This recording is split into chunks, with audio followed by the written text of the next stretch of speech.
Sorry, part two. Grandma called.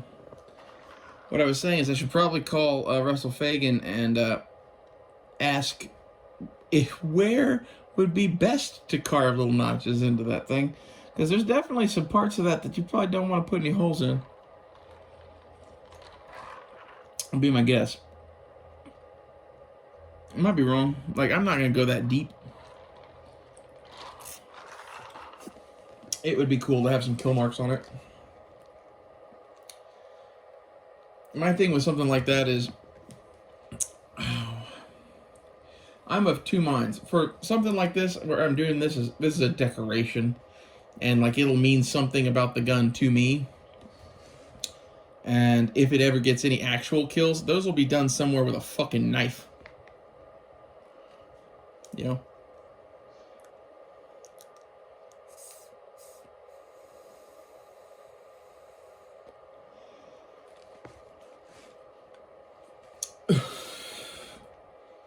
I think this thing's gonna be dope, though. The upper being a fucking billet, I think is actually kind of cool. I think it's kind of funny that it's a Bear Creek billet upper. I might get an Accu wedge for it. It's a little loose at the back. I don't know. It's well within the realm of normal AR-15.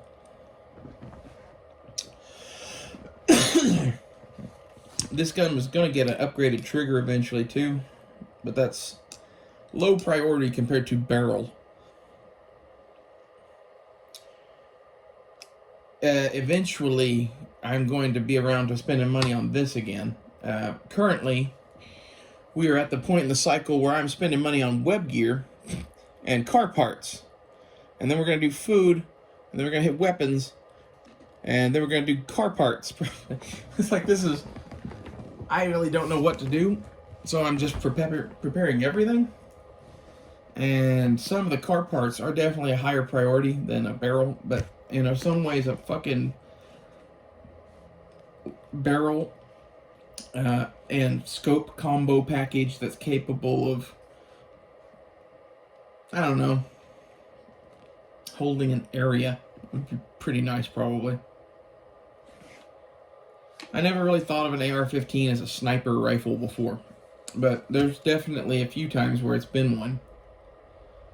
And the whole SPR thing is basically what I'm doing here. Like, I was joking around before and saying that Loki was an SPR. My intention was to build Loki with a 20-inch barrel and to have it really be kind of like the world's fucking cheapest, shittiest AR-15 SPR thing.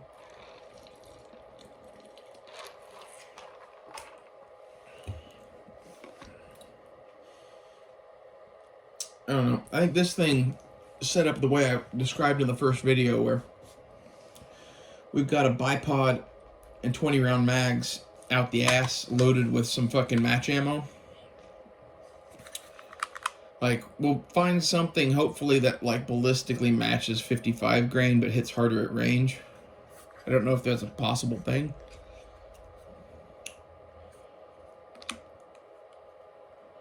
Whatever loads I get for this, I will let you know. Currently, everything I shoot is XM193 ball. American Eagle, or whatever I can get that's Lake City. American Eagle is usually Lake City.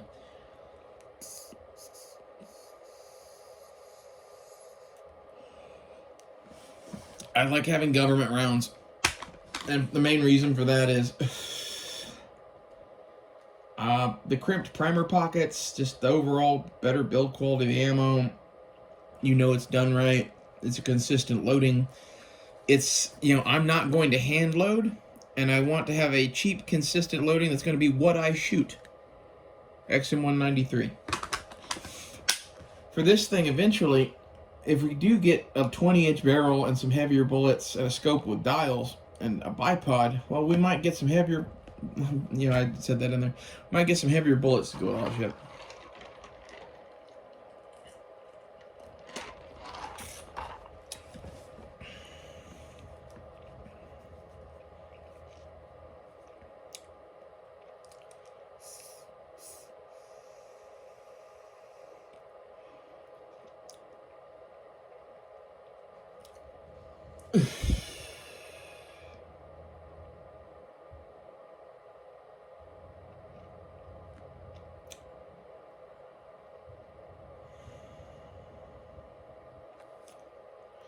I'm kind of bummed that I'm not going to get a bayonet lug on this gun.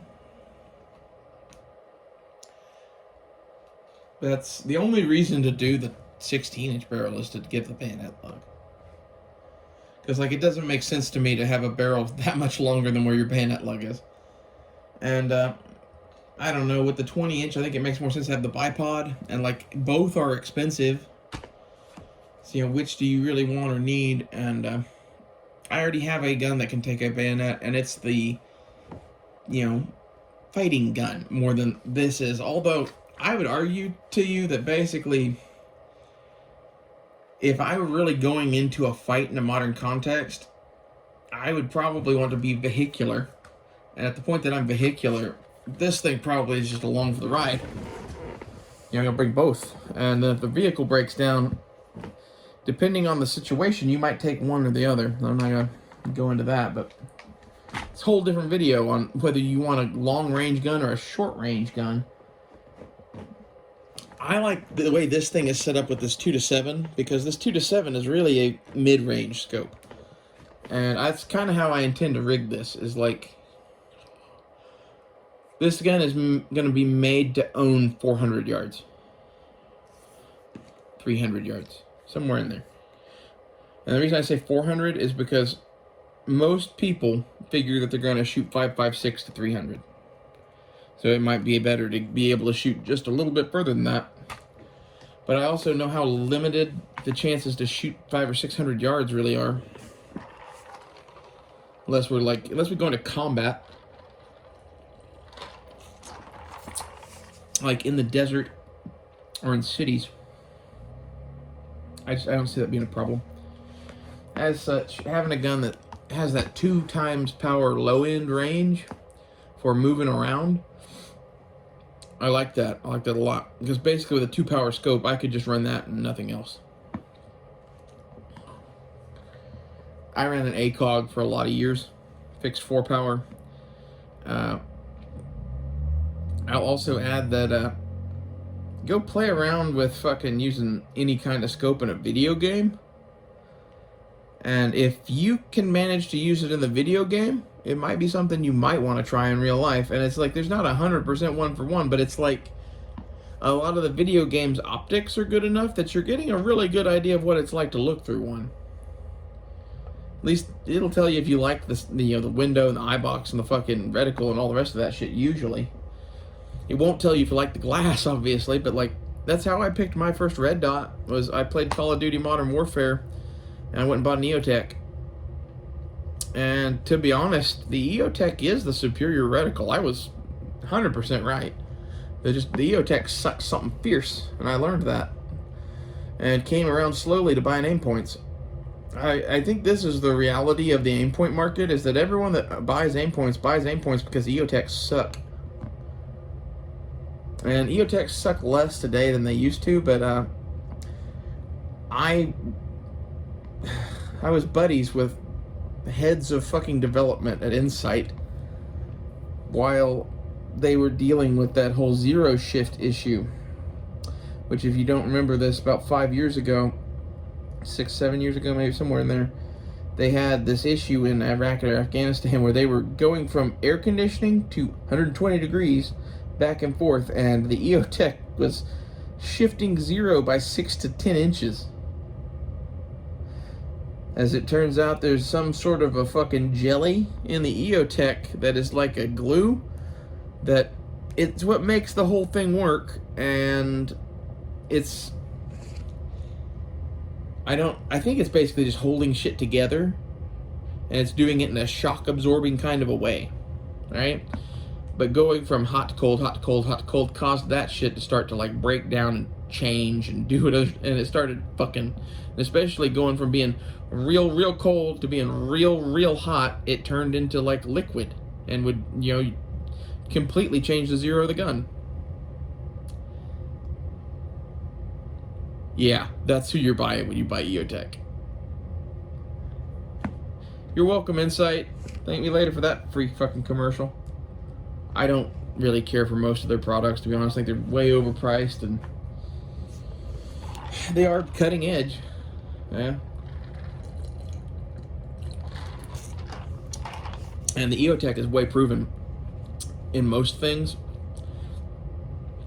I just, knowing that it's held together by some goo, I don't know. It's whatever they're using to pot it with, I think, which is a thing in combat electronics. There's a whole bunch of shit where people will make a thing and then fill the entire cavity with silicone RTV and then screw it shut and glue it shut. So that now it's in there, and your solution to, you know, fixing it is to get a new one. That's the magic behind many of your combat optics. Some sort of version of that. That's like the hillbilly way.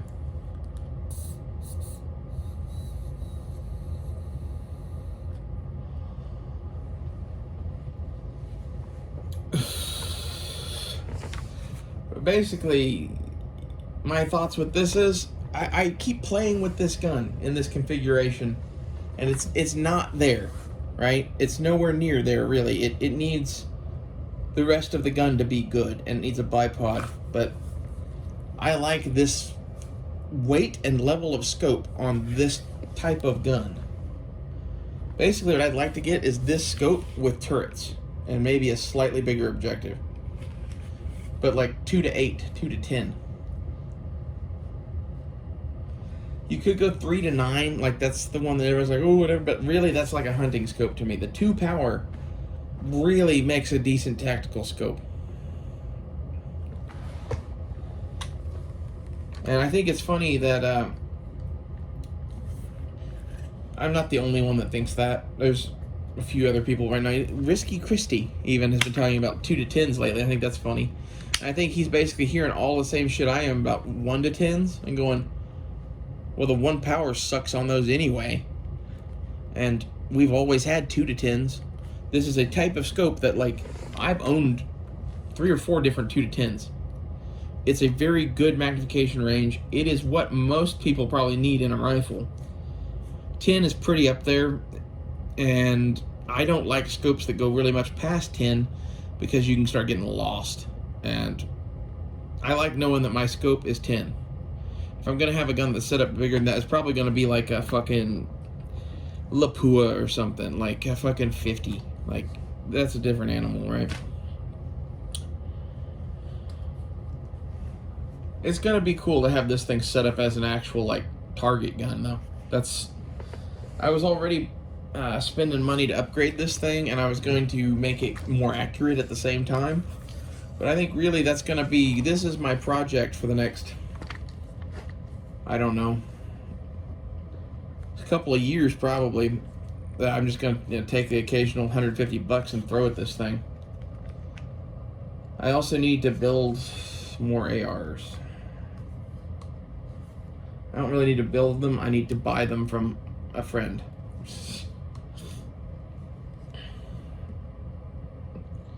Someone in my family has a big cache of AR-15s that we built together, and I'm wanting guns for my nephews, all of them. And I'm gonna have that talk with him and see how much money that I'm gonna have to come up with to do that. Because I'm guessing he will cut me the deal of all deals, since I'm planning to give those to his nephews as well, but it might be one of those, like, he and I go in on that together. Like, they need to have a gun. Get them, you know, a 16-inch mid-length AR-15 with a 22 conversion kit and a 5.56 bolt. That's all they're going to get in a bayonet.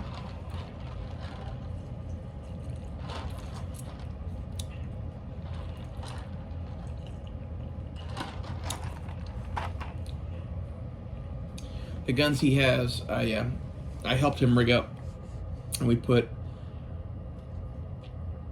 what are those called?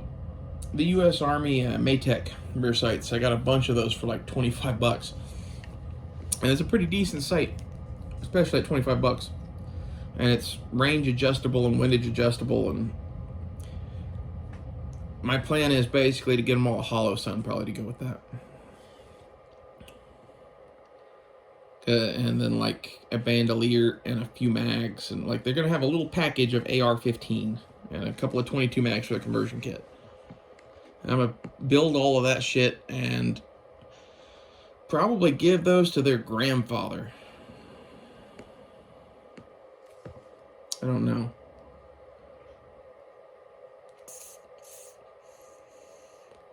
There's two of them to them, and the other one is on the other side of the family, so we'll just put that with his dad's shit. It was one of those that, like, I'm just going to say that's his dad's, basically. That kid, I'm never going to have access to or whatever, and I don't know. I worry about him.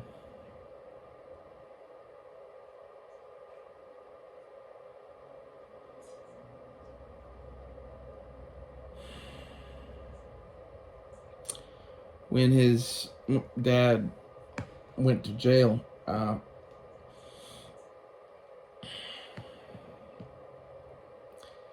he was like messaging me and texting me and all sorts of shit, and I feel kind of bad about this, but I was at a point where I didn't need to be talking to a kid.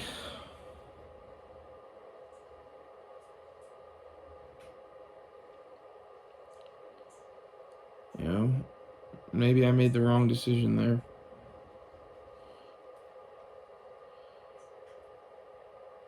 He was wanting something from me that I don't have to give, basically.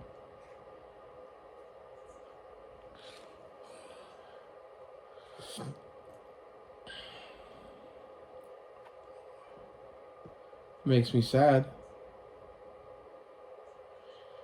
And now his mom's kind of a cunt, and I don't have access to him at all, and I kind of wish I had spoken to him.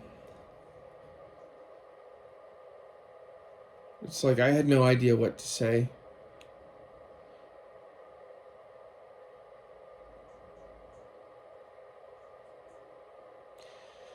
I don't have many regrets in life. That's one of them.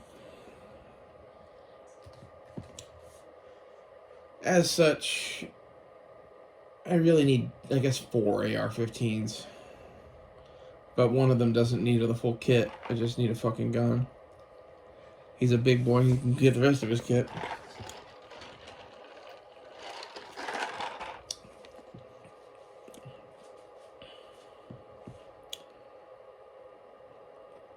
My nephew Leighton is probably going to be the lucky kid because he's a lot like his grandpa, and his mom lives in the same city that I live in, and she and I are kind of tight-ish, as tight as we've ever been, basically. And I don't know. Also, his grandpa and I are pretty much thick as thieves too. Like,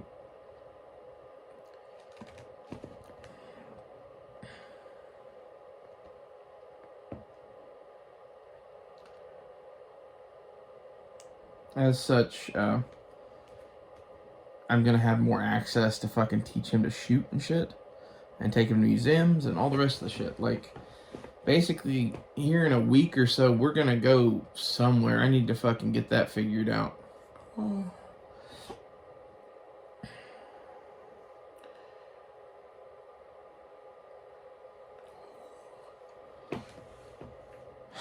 We're gonna have to go somewhere in town that's cheap and fun. I don't know what that's gonna be. Some sort of a cheap adventure, because on Christmas break, his mom is...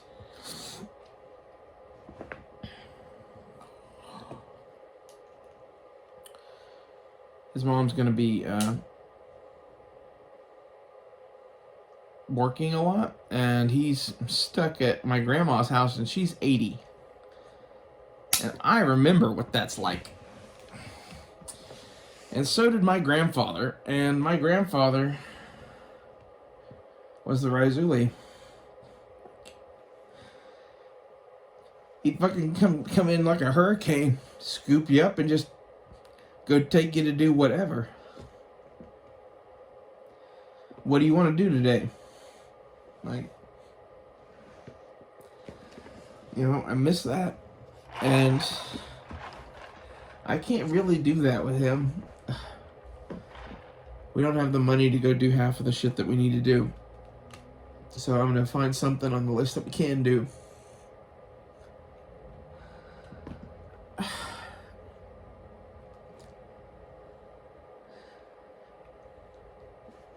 I think I understand why my grandfather was always so upset. It's, you know, you're watching a cycle repeat, and there's nothing that you can fucking do about it.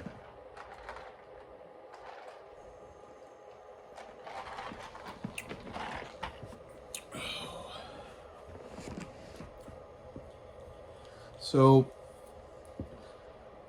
when he's stuck at Grandma's house during Christmas break,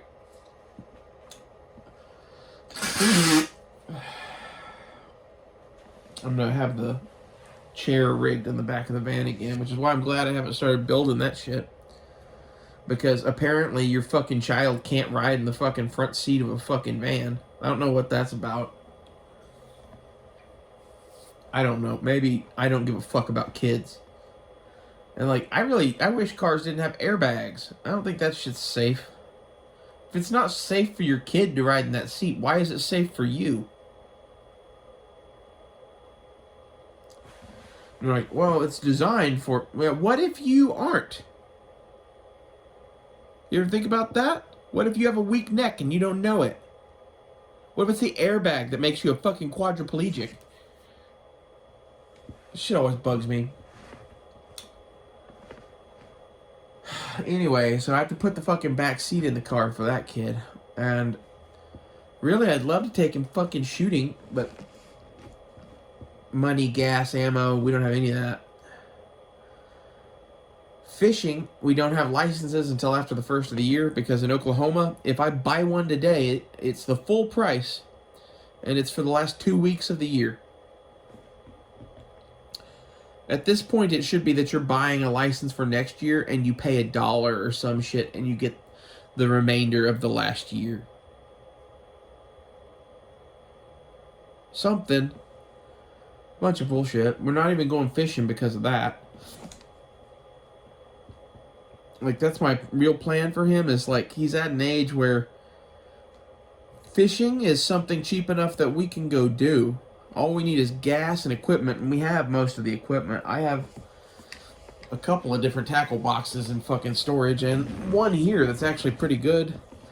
And then my uncles are fishing fools, and they hoard that shit.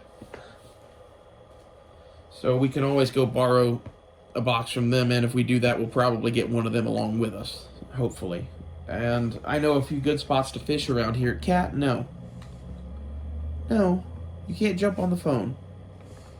Well, come on. Come on. Yeah, come on. Bitchlet.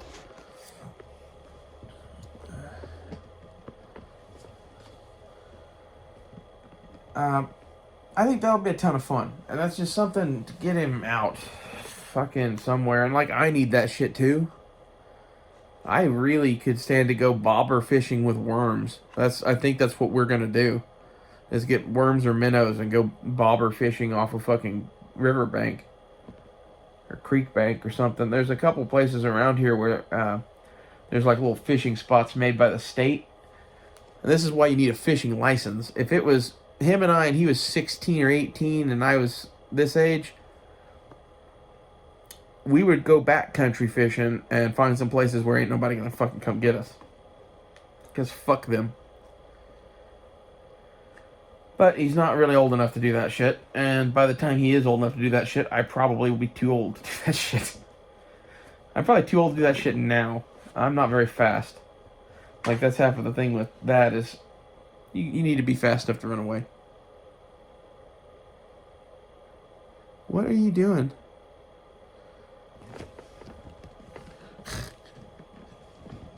Cat's being weird. Anyway.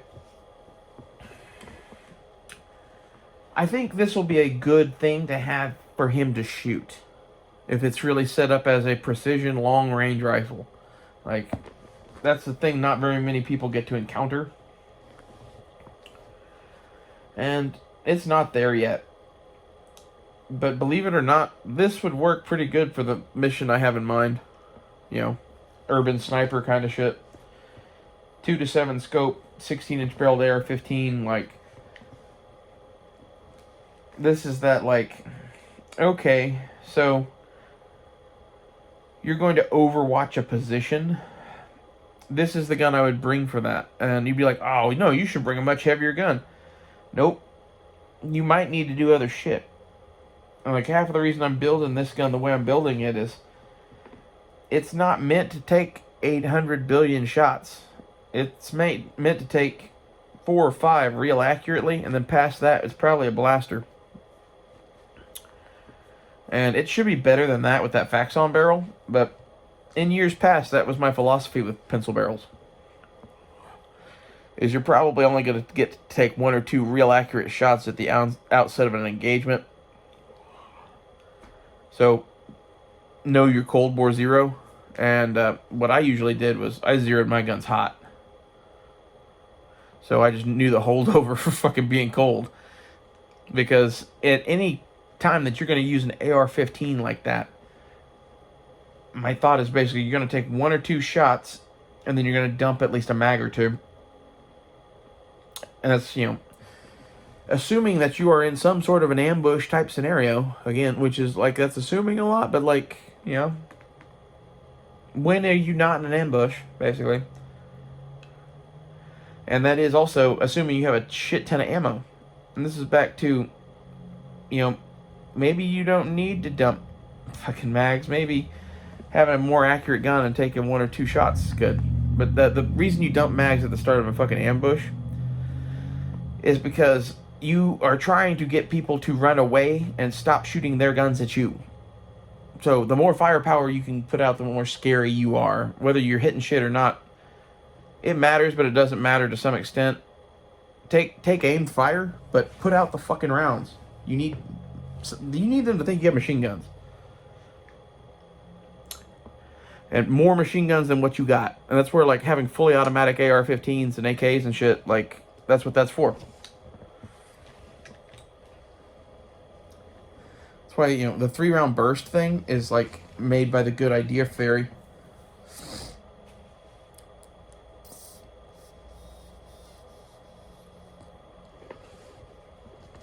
I'm kind of building out my guns now as that low-key SPR thing diverged into 2 different projects.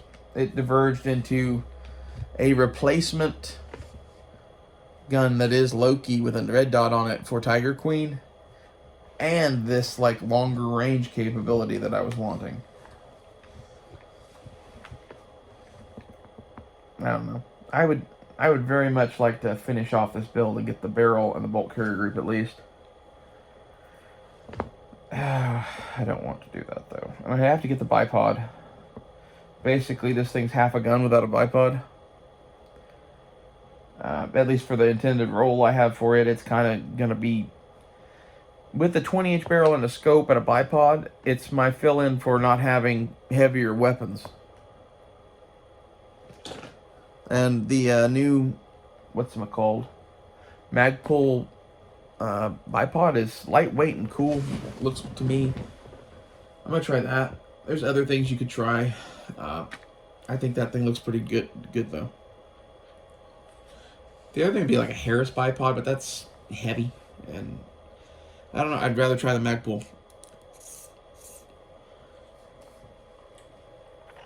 We're going to have a lot of mag bullshit. This is where, like, I'm going to have a vertical grip and a bipod on the same gun. A lot of people would question that. Maybe I ought to fucking rear mount the fucking bipod. Go Russian style. I don't know.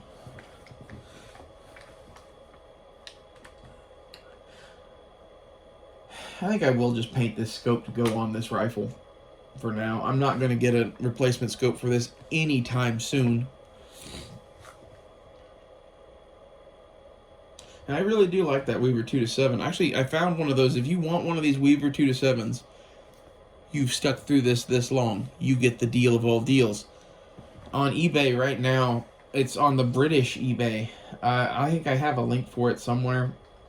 If you're interested, hit me up in the comments and I'll give you the link. But it's a 2-7 Weaver Caspa for 130 British pounds, which is like $160. For the best scope that I've ever used, pretty much. At least I like it. The reason I like it is size, weight, and power. And you can get the Weaver SPR mount probably still for like $20. That's my rig. And I would probably like to buy that, to be honest, but I don't have the money. I'd rather buy more of these than have fucking other shit in some ways. This is back to, are you going to spend turrets in combat? I don't think you will, so having them is stupid. This is also where it might behoove you to have at least some, like, mil dots or something on your fucking scope then. So, I don't know. I might do one or the other for sure. I'm either going to have turrets or I'm going to get, like, a mil dot reticle. I do like the fucking just plainness of a simple crosshair, though. You put the X on what you want to kill.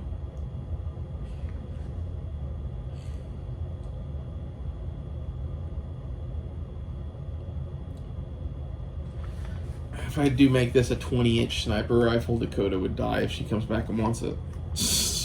I'd have to give her Loki then, probably. I don't know, though. She did always like sniper rifles. I don't think I'm going to give it to her. I'm going to get her a replacement or something if that happens.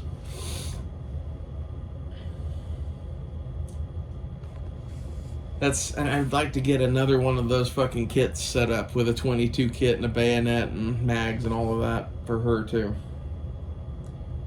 Basically, I'd like to set up some fucking like PDW kits with those ARs and gift them to people.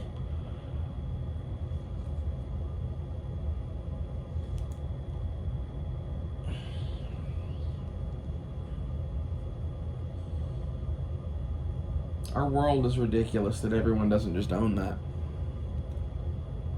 Everyone on Earth should fucking own a rifle and a bayonet and some mags. The bayonet is not necessary, but I think it is nice to have a fighting knife if you don't have a sidearm. And having a fighting knife that can attach to your gun is double good. So bayonet. Not to mention that, like, you can get M7 bayonet, which is the one I prefer, for like $60 right now. And as far as a good knife goes, it's not a fucking Bowie knife or whatever. It's not gonna fucking be your like woods tool, but you could fucking like use it to fucking open shit and whatever, and fucking like, when I say open shit, I mean like crates. It's like a pry bar that's sharp. That's what a lot of people don't get about a bayonet, is basically if I did snap the blade on that, I would be sad, because that one in particular is from Vietnam and hard to replace. But it's not that hard. Okay? It costs an extra $20 or something on Coleman's. A fucking USGI bayonet is always something that is relatively disposable.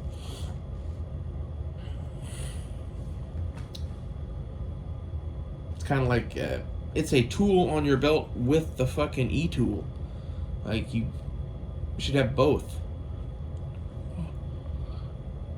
You have, you know, your shovel slash shitty axe and your knife slash pick slash pry bar. It's whatever you need it to be. Anyway, I don't know if this is the right way to go on this or not. I keep going back and forth on it because I really do like having the scope on my go-to rifle. But I think having this thing rigged slightly heavier with a bipod and basically rigged as a really, really lightweight SPR type of thing I think that's how I'm gonna go. And then have the have Loki eventually with a 3 times magnifier. I think that's what I'm gonna do. I was gonna do that on this gun. I think we're just gonna switch that up. I want to have a gun with a 3 times magnifier, and I think it would make more sense on that one anyway.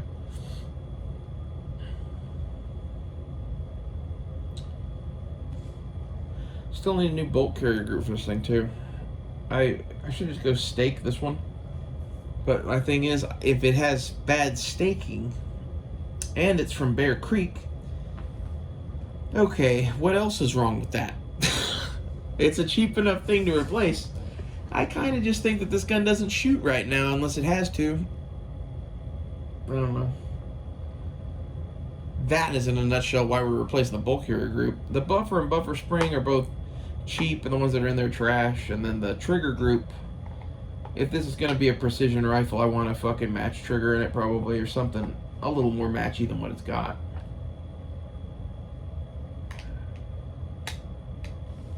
I don't know what I'm going to get. I might get a Geisley 2-stage or something.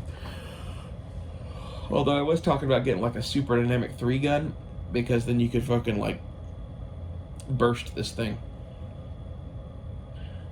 It's a light enough trigger that you could just kind of feather it and tap off 3 or 4 rounds. And using this thing a little bit like a shotgun is to your advantage. It's meant to do that.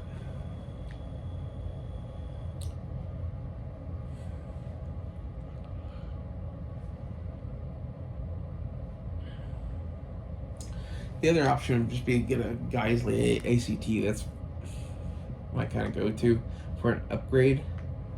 And it just makes it a consistent thing that I like. But if you're going to spend $100 on that, I think it's only like 150 for a Geisley 2-stage. And a 2-stage trigger is really nice.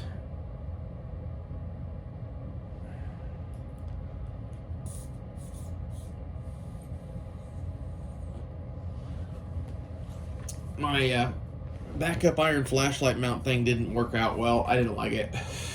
So I kept the little ring as armor for the front of the fucking flashlight, because I think that's kind of dope looking.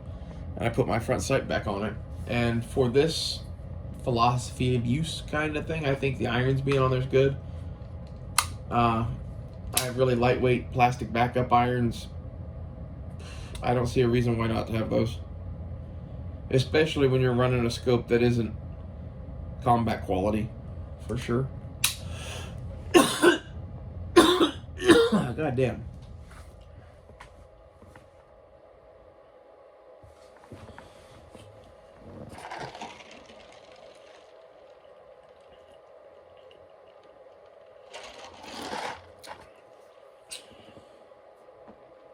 If you're looking for a good margarita mix, the Texas Roadhouse margarita mix is pretty goddamn good. I'm going to go so far as to say best premix I've tried thus far. But that's not saying much. I've only tried like 3 or 4.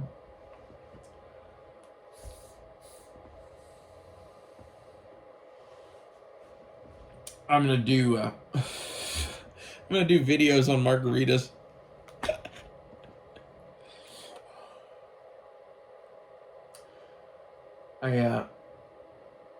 I have empty bottles of Jose Gold in there, and I just bought the cheapest tequila I can find. And I don't know, it's interesting. Taste-wise, they are the same. The Jose Gold gets you way more fucked up.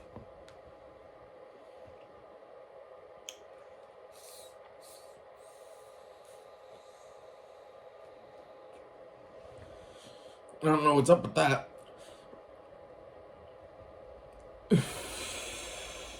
I think that's kind of the thing with higher end booze in general. You know, a lot of people don't get that because they don't buy it and drink it like the cheap shit. I buy expensive stuff and drink it like the cheap shit.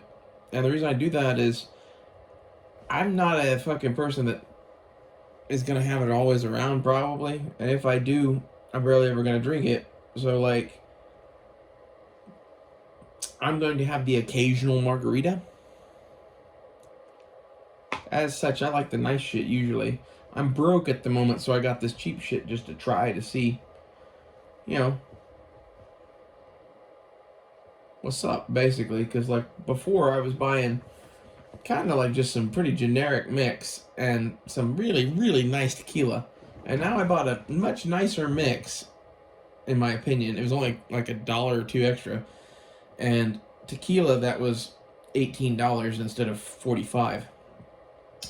So it's a little bit of a different kind of vibe, but I dig it.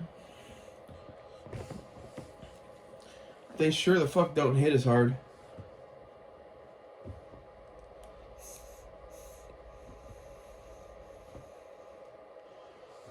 And considering that what's in those bottles should be basically the same shit almost, I don't understand why that is.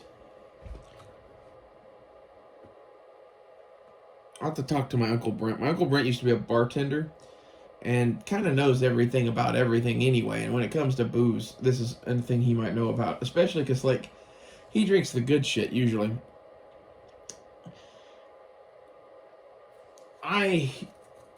He and I are similar in that we like the good shit. He is, you know, the type of person that gets a bottle of scotch and has a glass of it every now and then for the next 25 years. I'm the sort of person that if I bought that same bottle of scotch, I wouldn't necessarily down it in one sitting, although, you know, I have, and that'll get you fucked up. But, I mean, most of the time I have like a drink or two. I kind of call that shit good. Whereas he has a thimbleful. And I don't know. I'm not saying that what he does is wrong or whatever. It's not that's one way to do it. I just I enjoy mixed drinks, and I enjoy using really nice booze in mixed drinks. I think you get better cocktails.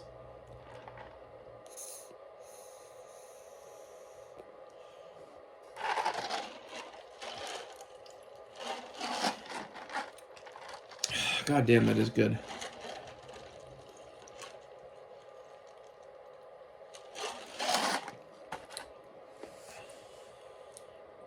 The mix is so good that I don't know if that tequila is really that good or not.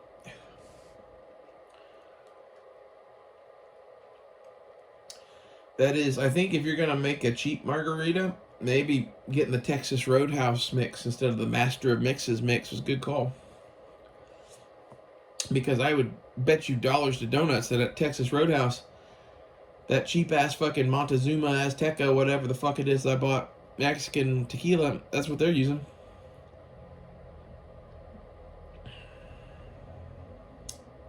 I'm gonna review tequila. Basically, I'm gonna review Jose Cuervo Gold versus this shit. And I'm gonna do it with an empty bottle on the Jose Cuervo Gold, but like, I actually have 3 empty bottles of that shit. I have 2 175s, and I have a smaller one that was the first of that I ever bought, basically. I filled with sea glass, and the 2 175s I hung on to because basically I emptied out the last of one a few weeks ago, and then I bought a second one to replace it and just have margaritas around. And then it was the holidays, and I had an ear infection, and we've been drinking more margaritas.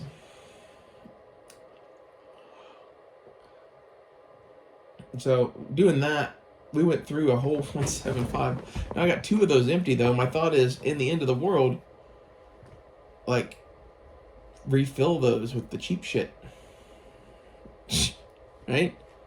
Like, for barter or whatever. Like, I'm gonna go buy a couple of the things, the cheap shit, and, like, refill those with those 175s of this stuff.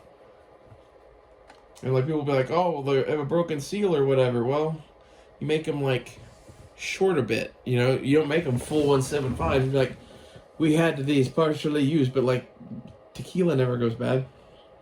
And now somebody thinks they're getting Jose Cuervo Gold, which in the end of the world probably won't be able to tell the difference. Or if they can, they will be able to tell the difference a day or two later, kind of like me, where I'm like, man, this shit doesn't hit as good. Like, that's the thing, is like, with the Jose Cuervo Gold, I'm good with like one small margarita. It gets me significantly more fucked up. With these things, I don't know. Maybe I'm not mixing it heavy enough. Either that, or maybe I need to shake up the tequila. I'm just drinking water off the top. That's possible, I guess. But to be honest, I was making vodka Ritas before, and they were getting me more fucked up than these. I had a 175 of vodka in there, but I had no more tequila, and I wanted a margarita, and it made tang, and I ended up basically doing the same amount of pour of alcohol of vodka as tequila in a solo cup full of ice, filling it with tang up to a certain point, squeezing in a bunch of lime juice, filling it the rest of the way with tang, mixing that shit together, and then topping that with salt. And believe it or not, it's pretty similar. It ain't 100%. But it's kind of like a limey screwdriver, so it's good. With the salt, you get to margarita-ish. It's more margarita-y than any other vodka drink I've ever fucking had. It's a screwdriver with fucking salt and lime in it. And I used tang instead of orange juice. Which, to be honest, the reason that makes it taste like a margarita, I swear to God, is because margarita mix is lime tang. Hand to God. You know, there's other shit in it too, but I think that's basically it.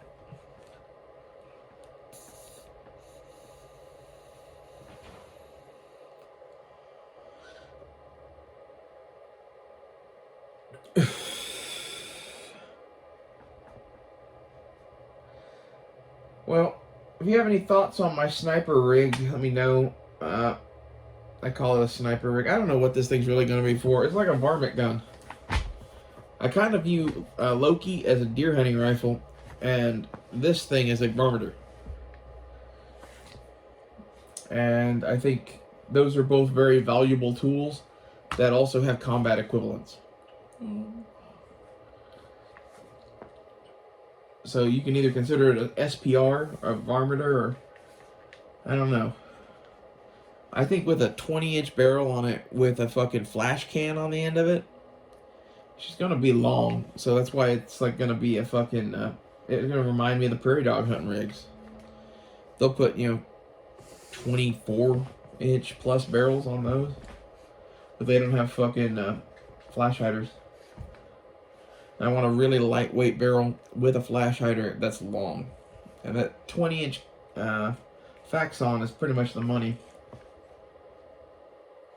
And I think with the bipod, the 20-inch barrel makes sense because I'm going to have the bipod legs sticking out anyway. Might as well have the barrel.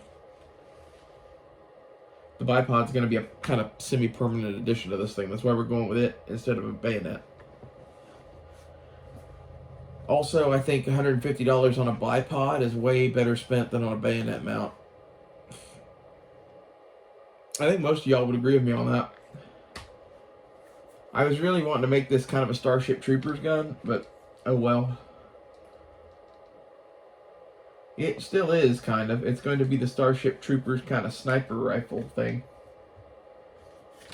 I say Starship Troopers, like Space Marines. Aliens, whatever. Any of those things where it's like Earthlings with guns on a planet fighting some sort of thing. Those are the movies that I love. And my guns are kind of meant to be props for one of those movies now. Like, I've had everything else. And this is, the cheapest thing to collect for me is my own kind of shit that I've made.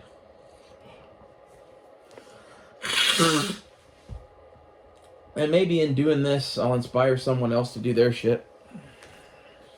That's kind of it too. Is like I take inspiration from all over. There's some nothing fancy here. There's some fucking in-range TV here. There's shit that is just stuff that I found on products that I like the Manta Tack Wrap.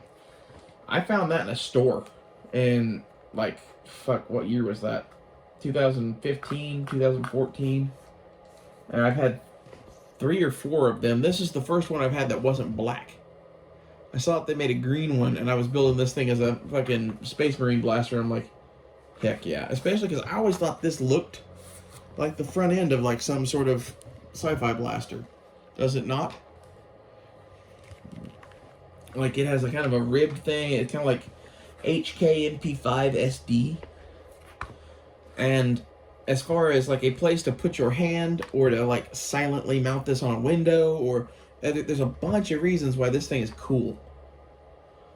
And like the light on here, for the use of this rifle, I like that it has a really, really lightweight, really bright backup light. That's, you know, that's why this is what it is. And, you know, I thought about, get that to go off. Thought about putting this light on Loki. I even played with that for a little while, but in reality, this gun needs this light. It works better with this rail than the other one does by a lot.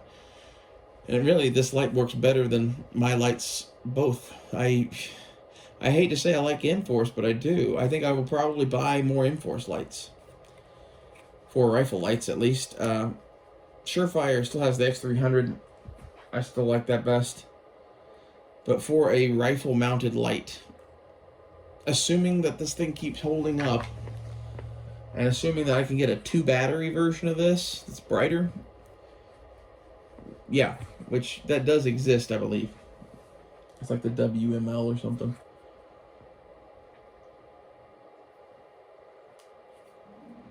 I don't know. I don't really have a need to buy that right now, but I would like to get it for Loki. They always have an extra weapon light floating loose. But I have one of those Surefire weapon lights on the side of my helmet, and that one off of Loki, and this thing, and the X300 off of, what's it called? The P320, and a fucking mag light. That's ridiculous. Mounted on an ACOG mount. Which really, this gun is going to have that light for it too. That's this thing's light rig for night fighting. It's like if you don't have night vision, spotlight, I guess. It's my spotlighting rig for deer.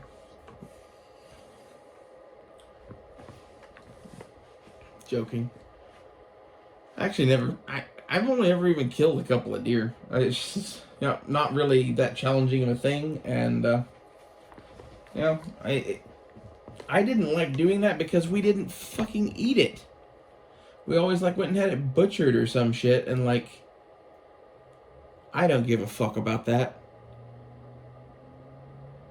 I'd roast the fucker over an open fire. Like, whenever Leighton kills a fucking deer, the first one he kills, I think we're just gonna cook it and eat most of it. And what we don't cook, we'll butcher ourselves.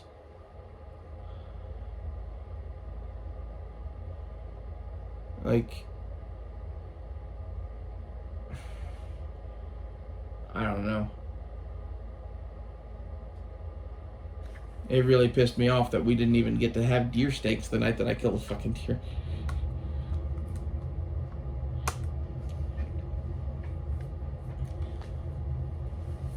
And eventually, Leighton's probably going to hunt. Because he said he wanted to, and his uncle likes hunting. His grandpa's been hunting, and I love hunting. I just do not enjoy what we call hunting here in Oklahoma. Basically, you have your choice of going someplace where there probably aren't any deer, or going someplace where there are about 1 billion people chasing after some deer. And nah, it's not my thing.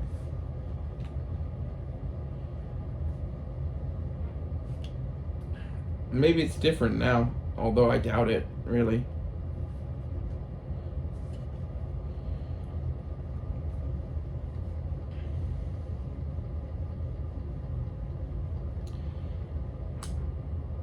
I could never convince Dakota to go out in the woods with me. She was a city girl. 110%.